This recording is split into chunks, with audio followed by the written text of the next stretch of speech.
Hello and welcome back to another episode of Bedtime Stories. My name is Tracy and I am your host. We are reading Tarzan and the Apes by Edgar Rice Burroughs. It is in the public domain. We're on chapter 24. Chapter 23 ended on such a cliffhanger. I'm just going to go ahead and keep going. Sounds good? Cool.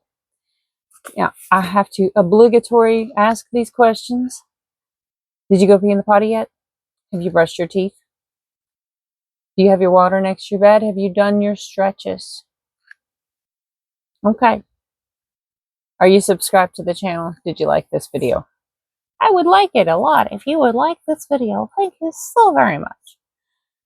We're on chapter 24, Lost Treasure. All right. Oh, we've gone back in time a bit.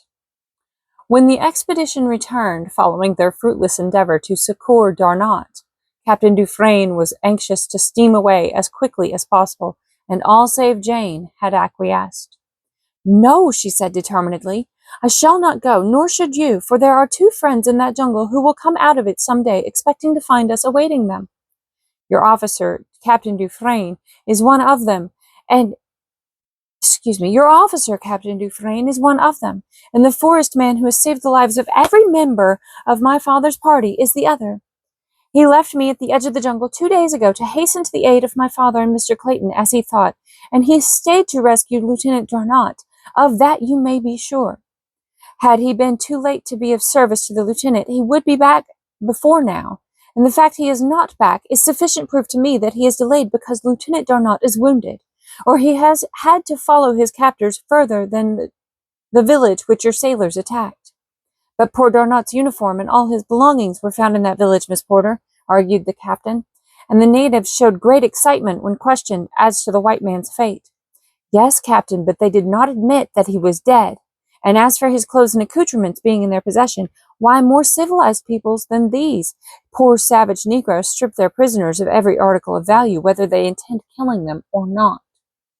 Even the soldiers of my own dear South looted not only the living but the dead.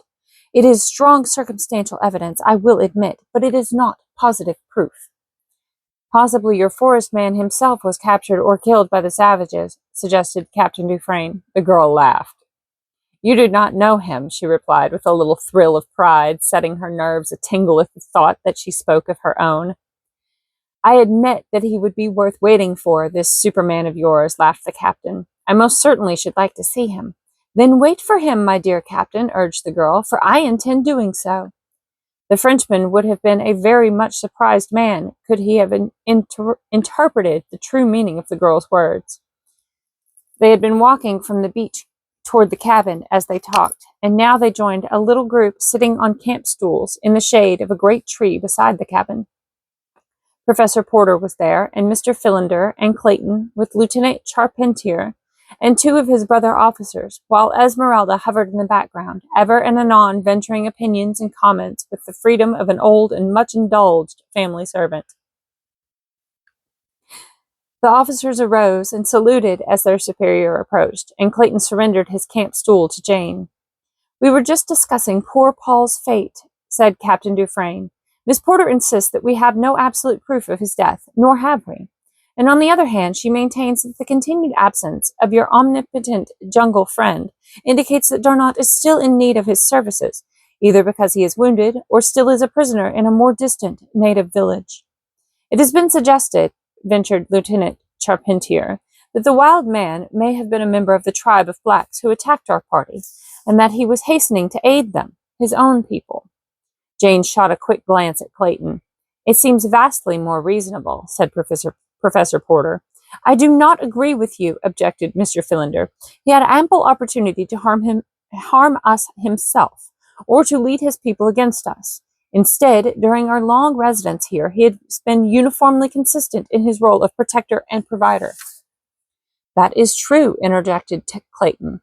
"Yet we must not overlook the fact that except for himself, the only human beings within hundreds of miles are savage cannibals. He was armed precisely as are they, which indicates that he has maintained relations of some nature with them, and the fact that he is but one against possibly thousands suggests that these relations could scarcely have been other than friendly." It seems improbable, then, that he is not connected with them, remarked the captain. Possibly a member of this tribe.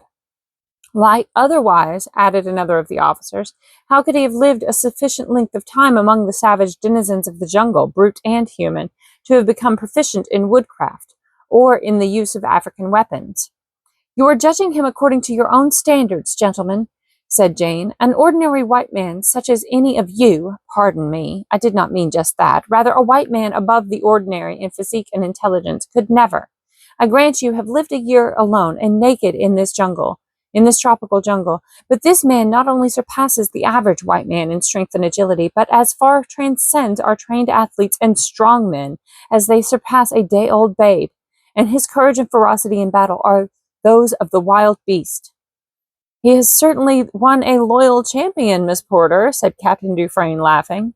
I am sure that there be none of us here who would willingly face death 100 times in its most terrifying forms to deserve the tributes of one even half so loyal or so beautiful. You would not wonder that I defend him, said the girl, could you have seen him as I saw him, battling in my behalf with that huge, hairy brute.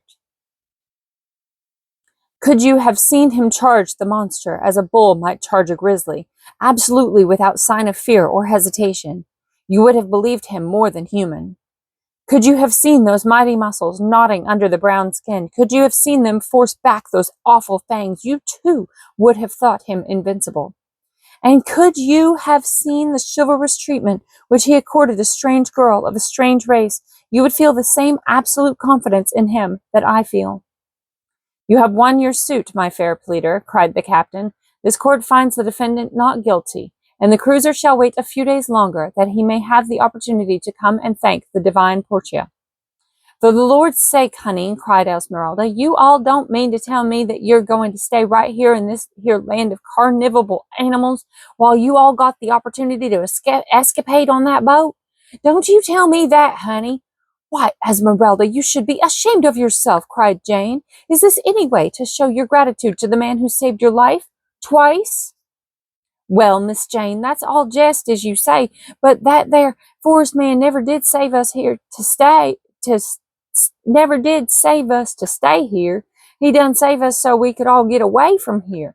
I expect he might be mighty peevish when he find we ain't got no more sense than to stay right here after he done give us the chance to get away. I hoped I'd never have to listen in this here geological garden another night and listen to all them lonesome noises that come out of that jumble after dark. I don't blame you a bit, Esmeralda, said Clayton, and you certainly did hit it off right when you called them lonesome noises.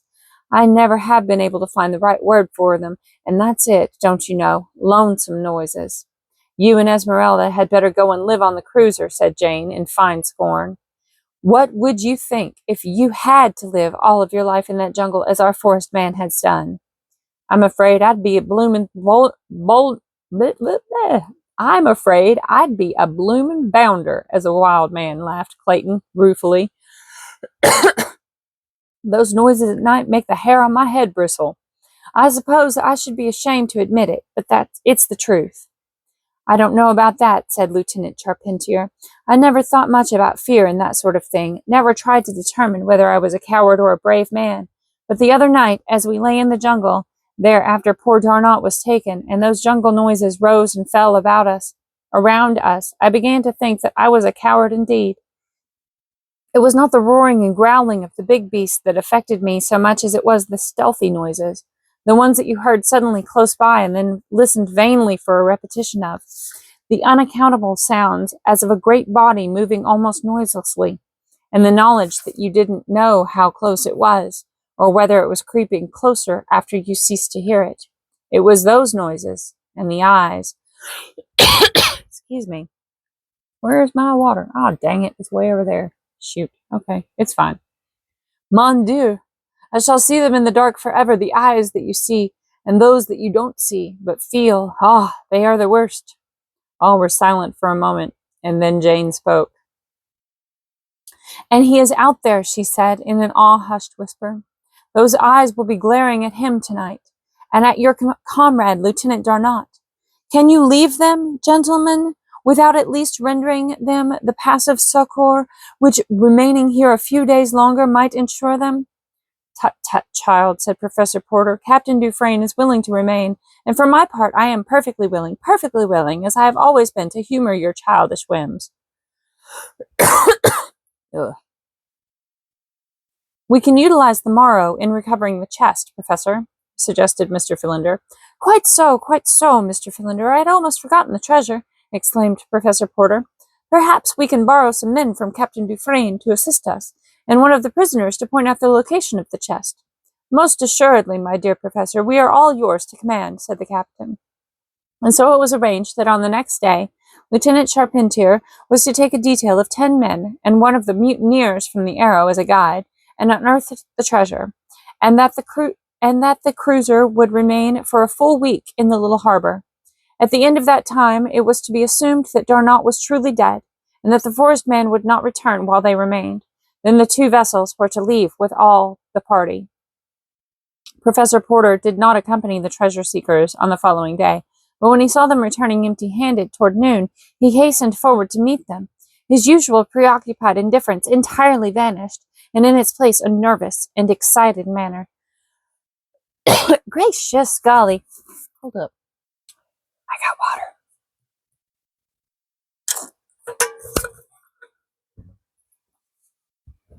That's better. Okay. And in its place a nervous and excited manner.